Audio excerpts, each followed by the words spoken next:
शन्नो मित्रः शं वरुणः शन्नो भवत्वर्यमा शन्न इन्द्रो बृहस्पतिः शन्नो विष्णुरुक्रमः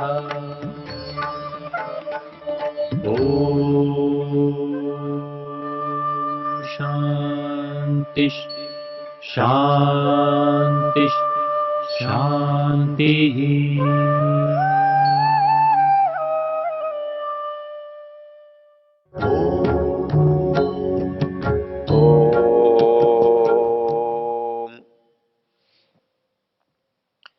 यजुर्वेद के 31वें अध्याय को, जिसे हमने सृष्टि उत्पत्ति का अध्याय कहा था, सृष्टि विज्ञान का अध्याय कहा था, उसमें एक मंत्र की चर्चा हो रही है और वो मंत्र है यत् पुरुषेण हविषा देवा यज्ञमतन्वत वसंतोस्यासीदाज्यम ग्रीष्म इध्म शरद हवि। हमने ऊपर के मंत्रों में देखा कि वो संसार को जिस तरह से बनाया और जिस तरह से बताया, वह मुख्य बिंदु पुरुष था। अब पुरुष उस चीज को स्वयं समझना चाहता है, बनने के बाद बनी हुई चीज को जानना चाहता है। तो बनने के बाद बनी हुई चीज को कैसे जाने, इसका ये सूत्र है। कहता है यत् पुरुषेण हविषा देवा यज्ञमतन्वत। वो कहता है कि देव कौन है, जो जानना चाहते हैं, जिनके अंदर जानने की इच्छा है, जो जानने की प्रक्रिया में लगे हुए हैं। तो उनका जो मुख्य कौन था, जिसको इस काम में लगाया, वो कौन था? जो लगा है वो स्वयं पुरुष है, और वो लगा है इसलिए क्या है? वो हवि है, समर्पण है। अर्थात ज्ञान को प्राप्त करने के लिए जिसको आप समर्पित कर रहे हैं, वो आपकी हवि है। तो वह हवि कौन है? वो कहता है पुरुष ही हवि है। यत् पुरुषेण हविषा। जब हवि है तो हवि शब्द आते ही हमारे अंदर एक नया बोध होता है, एक बहुत बड़ा संदर्भ हमारे समझ में आने लगता है, हमारे सामने खड़ा हो जाता है। वो संदर्भ है यज्ञ का संदर्भ, क्योंकि हवि का संबंध मोटे रूप से हम यज्ञ में देखते हैं। वैसे तो जो भी काम करते हैं उसमें कुछ न कुछ हमें लगाना तो पड़ता है, और जिस कार्य को सिद्ध करने के लिए जो चीज लगाई जाती है वो उसकी हवि है। उसके बिना वो यज्ञ सिद्ध नहीं होता। उस हवि को हम उसके अंदर लगाते हैं, समर्पित करते हैं, तो परिणाम हमारे सामने आता है। तो इस मंत्र में कहा गया यत् पुरुषेण हविषा। यज्ञ करने वाले कौन है? बोले देवता है। देवों की विस्तार से चर्चा फिर करेंगे। यहां देव उसको जानने वाले हैं, जो जानना चाहते हैं वो है। तो देवा उन्होंने क्या किया? उन्होंने कहा कि फिर एक काम करना पड़ेगा, एक योजना बनानी पड़ेगी, एक पूरी प्रक्रिया बनानी पड़ेगी हमें उसको जानने के लिए। तो उन्होंने क्या किया? उस प्रक्रिया को कैसे बनाया? बोले यज्ञ मतन्वत। उन्होंने यज्ञ की प्रक्रिया को बनाया। तो यज्ञ की प्रक्रिया को बनाया तो यज्ञ की जो सारी सामग्री है वो इकट्ठी करनी पड़ेगी। तो सबसे पहले हवि है। हवि कौन है? कहता पुरुषेण हविषा। पुरुष उसका हवि है। उन्होंने यज्ञ किया। अब यज्ञ करने से फिर और क्या चाहिए? आहुति देने के लिए घृत चाहिए। तो कहता है वसंतो आस्य आसीद आज्यम। ये जो वसंत ऋतु है ये उसका आज्य है, ग्रीष्म उसका इद्म है, शरद उसकी हवि है। कहता है कि उस यज्ञ को हमने रूपक बनाया। अब मोटे रूप में यदि हम देखें तो कुछ संगति नहीं बैठ रही है। वसंत है, ग्रीष्म है, शरत है, ये उस यज्ञ की सामग्री कैसे बन सकते हैं? लेकिन वेद कह रहा है कि वो ऐसा है, तो इससे समझने का हमें उपाय मिलना चाहिए। और वो मिलना चाहिए तो इसकी इसकी संगति कैसे लगेगी? संगति ऐसे लगती है कि जब कोई चीज बनाते हैं तो हम एक एक चीज से किसी चीज को बनाते हैं, लेकिन बनी हुई चीज को जब समझते हैं तो फिर हम वस्तु नहीं रखते सामने, वस्तु की कल्पना करते हैं। एक भवन हमारे सामने खड़ा है, जब हम बनाते हैं तब तो हर वस्तु हमारे हाथ से उसमें जाती है, हमारे सामने जाती है। लेकिन जब कोई चीज बनी हुई होती है और उसको हम जानना चाहते हैं तो फिर उसको हम बाहर की आंखों से बजाय अंदर की आंखों से देखने का यत्न करते हैं। और जब अंदर की आंखों से उसे देखते हैं तो वो अंदर की जो आंखें हैं वो उसके अंदर विश्लेषण करती हैं। वो विश्लेषण हमारा यज्ञ है, और उस यज्ञ में जब हम कोई चीज डालते हैं, करते हैं, तो हम परिणाम तक पहुंच जाते हैं। तो वही स्थिति यहां है। यत पुरुषेण, ये जो देवों ने मानस यज्ञ किया और इस मानस यज्ञ से इस संसार को समझना चाहा, तो उनके मन में जो यज्ञ की वस्तुएं हैं, यज्ञ के उपकरण हैं, वो क्या थे? वो कहता है कि जो वसंत ऋतु है वो उसका आज्य है, अर्थात जो काम आज्य का बाहर हो रहा है वो जब अपने अंदर होता है तो वो वसंत ऋतु कहला जाएगा। उसे शरद कह देंगे जब हवि बन जाएगा। तो ग्रीष्म जब वो जल उठेगा तो उसे ग्रीष्म कह देंगे। बाहर जलता है तो उसे ग्रीष्म हम कहते हैं।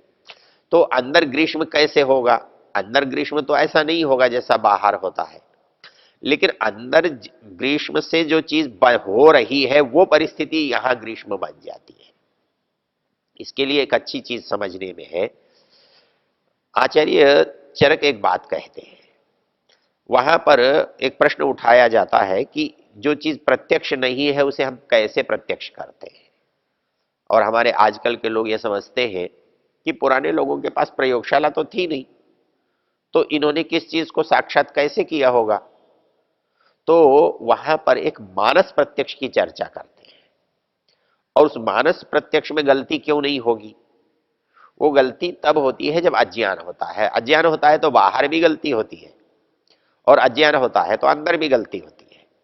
तो गलती का कारण अंदर होना या बाहर होना नहीं है, गलती का कारण अज्ञान होना है, दृष्टि का दोष होना है, बुद्धि का दोष होना है।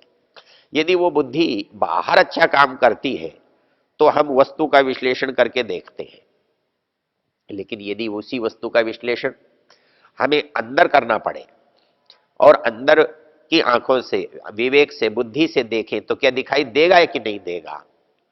तो नियम यह है, जब बाहर दिखाई देगा तो अंदर क्यों नहीं दिखाई देगा? जब बाहर उसका विश्लेषण किया जा सकता है तो वो विश्लेषण पहुंचता तो अंदर ही है। वस्तु भले ही बाहर है लेकिन विश्लेषण हो रहा है अंदर। तो यदि वो वस्तु हम अंदर मानकर चले तो वैसा ही विश्लेषण कर सकते हैं। ऐसा क्यों कर सकते हैं? इसके लिए आचार्य चरक ने एक बात लिखी है। वो ये कहता है कि जो आप्त होते हैं वो ऐसा कर सकते हैं, लेकिन आप्त होता कौन है? तो कहते हैं आप्त वह होता है जिसकी बुद्धि में से रजोगुण और तमोगुण समाप्त हो गया हो। क्योंकि बुद्धि में जब सतोगुण होगा, प्रकाश होगा, तो निश्चित रूप से जो वस्तु जैसी है वैसी ही दिखाई देगी। लेकिन जब उसमें रजोगुण या तमोगुण का भाव होगा, उसका प्राबल्य होगा, तब हमें प्रकाश की कमी से, अज्ञान से उस चीज का पता नहीं लग सकेगा। तो इसलिए वो कहते हैं रजस तमोभ्याम निवृत्ता, जो रजोगुण और तमोगुण से परे जा चुके हैं। कैसे जा चुके हैं? उसको रजोगुण और तमोगुण से हमको परे जा कैसे सकते हैं? उसके कहता है दो उपाय हैं, ज्ञान से और तप से। हम लगातार चिंतन कर, मनन करके और तपस्या करके, ज्ञान बले नहीं, तपो ज्ञान बले नहीं, रजस तमोभ्याम निवृत्ता तपो ज्ञान बले नहीं। जो रजोगुण और तमोगुण से निवृत्त हो चुके हैं, दूर हो चुके हैं, अपने को हटा चुके हैं, जिनके अंदर अपने ज्ञान और अपने तप के कारण से इसको दूर करने का सामर्थ्य आ गया है। तो रजस तमोभ्याम निवृत्ता तपोज्याल बले नहीं, तब होगा क्या? तब वो कहते एषाम त्रयी कालम अमलम ज्ञानम अव्याहतम सदा। शब्दावली बड़ी स्पष्ट है और बहुत ही सही बात को कह रही है। तब उनका जो ज्ञान होगा अमलम, उनके ज्ञान में कहीं भी मलिनता नहीं होगी, कोई संशय नहीं होगा, कोई गलती नहीं होगी। और इस तरह से ये जो त्रैकालम अमलम ज्ञानम अव्याहतम सदा, ये ज्ञान जो है अव्याहत है। अव्याहत कैसा होता है? जिसमें कोई बाधा न हो, बाधा नहीं होगी। तो ज्ञानम अव्याहतम सदा आप्ता शिष्टा विबुद्धास्ते, वो आप्त है, शिष्ट है, विबुद्ध है, अर्थात जिनके अंदर से ये चीज चली गई है, रजोगुण तमोगुण की वृत्ति जिनके अंदर से निकल गई है, वो व्यक्ति आप्त कहलाते हैं, शिष्ट कहलाते हैं, विबुद्ध कहलाते हैं, ज्ञानवान कहलाते हैं। आप्ता शिष्टा विबुद्धास्ते तेषाम वाक्यम असंशयम, उनका जो वाक्य होता है, उनकी जो वाणी होती है, उनका जो विचार होता है, वो संशय रहित होता है, किसी भी दोष से रहित हो सकता है, होता है। तो उनकी एक परिस्थिति बन जाती है कि वो जो देखते हैं, जो सुनते हैं, जो बोलते हैं, वो सत्यम वक्षन्ति ते कस्मात असत्यम नीरजस्तमा, क्योंकि झूठ बोलने के लिए, अज्ञान की बात कहने के लिए, ज्ञान को कम होने के लिए रजोगुण और तमोगुण की आवश्यकता है। जब हमारे अंदर रजोगुण और तमोगुण का अस्तित्व उस तरह से होगा ही नहीं, उसका वर्चस्व, उसकी प्रभुता नहीं होगी, तब वो कहता है सत्यम वक्षन्ति ते, वो सदा जैसा है वैसा ही कहेंगे। क्यों? असत्यम नीरजस्तमा, उनके पास से जिसके आधार से, जिसके कारण से वो ज्ञान निर्मल न हो, वो कारण रजोगुण और तमोगुण है, वो उनके पास है ही नहीं। जब वो उनके पास है ही नहीं, तो वो गलत बोल कैसे सकते हैं? रजस तमोभ्याम निवृत्ता तपो ज्ञान बलेन ये येषाम त्रैकालममलम ज्ञानम अव्याहतम सदा आप्ता शिष्टा विबुद्धास्ते तेषाम वाक्यम असंशयम, उनका बोला हुआ संशय रहित होता है, इसलिए वो सच ही बोलते हैं और उनका कहा हुआ सच ही होता है। वही बात यह यज्ञ के माध्यम से की जा रही है। वो कहते हैं यत पुरुषेण हविषा देवा यज्ञ अतन्वत, उन्होंने इस यज्ञ की रचना की। ये यज्ञ एक जानने का प्रकार है, जानने की शैली है। जैसे पुरुष से पुरुष को समझा था, वैसे वो परमेश्वर पुरुष भी इस संसार को बनाने के लिए जो कुछ कर रहा है, वो भी एक यज्ञ है।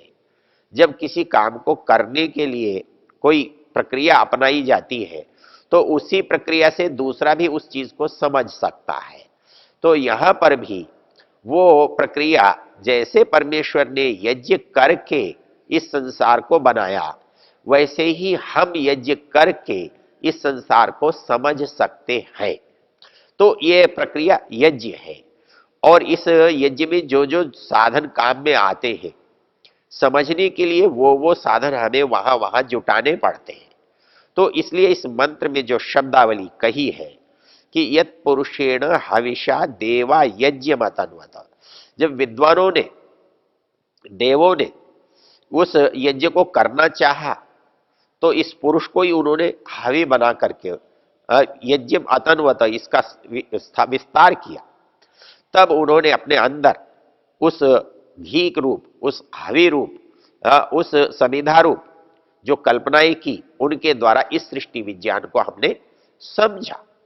और इसी बात की चर्चा जब वो आगे बढ़ाते हैं मंत्र को, तो इसका जो स्थूल रूप है, बनने के बाद जिस नियम से ये चीज बनी है, उसको समझाते हुए कहा गया है कि भाई ये चीज बनी तो बनी कैसे, ये संसार कैसे बना? तो कहते हैं कि इसको समझो। कैसे समझोगे? यज्ञ से समझोगे। यज्ञ कैसे समझाएगा?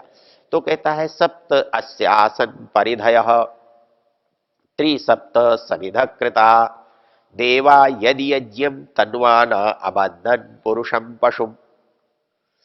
इस मंत्र का पूर्व मंत्र से एक तारतम्य है, और वो यज्ञ का जो प्रकरण चल रहा है, तो वो प्रकरण कैसे खुल रहा है, कैसे बन रहा है, कैसे समझ में आ रहा है।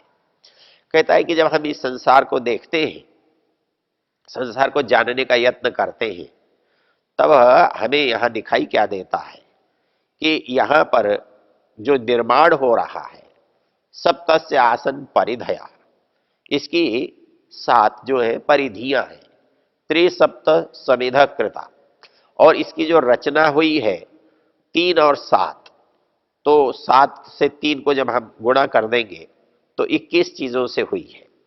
त्रिसप्त समिध कृता, और जब समिधाएं हमारे पास आ गई तो देवा यत यज्ञम तन्वाना अबंधन पुरुषम पशु। अब यहां यज्ञ है, पुरुष है, हवि है, ये बड़े रोचक शब्द हैं, और इनके कारण से आज का जो हमारा यज्ञ है वो बड़ा जटिल हो गया है। हम उसमें पशु तो लाते हैं, लेकिन उसको हत्या करने के लिए, बलिदान करने के लिए, मारने के लिए लाते हैं। अब यहां पुरुष को पशु कहा है, तो ये पुरुष जो है वो पशु है, अर्थात जिसके बिना यज्ञ नहीं सिद्ध होता वो सामग्री पशु है। तो वो कौन सी मुख्य चीज है जिसके बिना यज्ञ सिद्ध हो ही नहीं सकता। तो ये जो नहीं हो सकता वो चीज है, उसको यहां पर पशु कहा गया है। तो ये जो यज्ञ का प्रतीक बनाया गया है, यहां से जब प्रारंभ करते हैं इस यज्ञ के प्रतीक को, तो ये इतना व्यापक संदर्भों में चला गया है कि इसके अर्थ की कल्पना करना हमारे लिए बड़ा कठिन हो जाता है, बड़ा जटिल हो जाता है। लेकिन यदि हम सहज भाव से इसको देखेंगे तो ये बात हमारी समझ में आ जाएगी, और इसको बाकी शास्त्रों ने इसी को खोला है। वो कहते हैं कि ये किससे बना है, त्रिसप्त समिधा कृता। समिधा जो है उस यज्ञ को आगे बढ़ाने का काम करती है, उस यज्ञ की अग्नि को प्रदीप्त करने का काम करती है, उसके प्रकाश, ज्ञान, ऊर्जा को आगे बढ़ाती है। उसकी जो सामग्री है उसे हम समिधा कहते हैं, उसका जो उपादान है उसे हम समिधा कहते हैं, क्योंकि समिधा शब्द अपने आप में ये कह रहा है जिसमें इंधि दीप्त हो, अर्थात जिसमें चमक हो, जिसमें तेज हो, जिसमें ऊर्जा हो, ऐसा उत्पन्न करने का सामर्थ्य जिसमें हो, उसे हम समिधा कहते हैं। तो वो कहता है ये संसार को उत्पन्न करने का सामर्थ्य किसमें है। तब ये जब बात करते हैं तो वो कहते हैं कि वो समिधाएं क्या हो सकती हैं, वेद के शब्दों में तो नहीं है, केवल इतना कह दिया सप्तस्य आसन समिधया त्रिसप्त समिध कृता। तो क्या हो सकती है, तो शास्त्र जब इसका विवेचन करता है तो हमें उससे इसको समझने में सहायता मिलती है। क्योंकि वेद को समझने का जो प्रकार है, तो वेद के शब्दों को वेद में अन्यत्र प्रयोग देखकर समझा जा सकता है, या वेद के व्याख्यान जो ग्रंथ है, ब्राह्मण है, आरण्यक है, उपनिषद है, उनके द्वारा जो व्याख्या की गई है उससे इन मंत्रों को जाना जा सकता है। तो वो ये कहते हैं ये जो प्रतीक है ये हमें इस संसार के रहस्य को बता रहे हैं, और इन पर विचार करने से हमें ये संसार का ज्ञान और संसार का रहस्य समझ में आ जाता है। ओ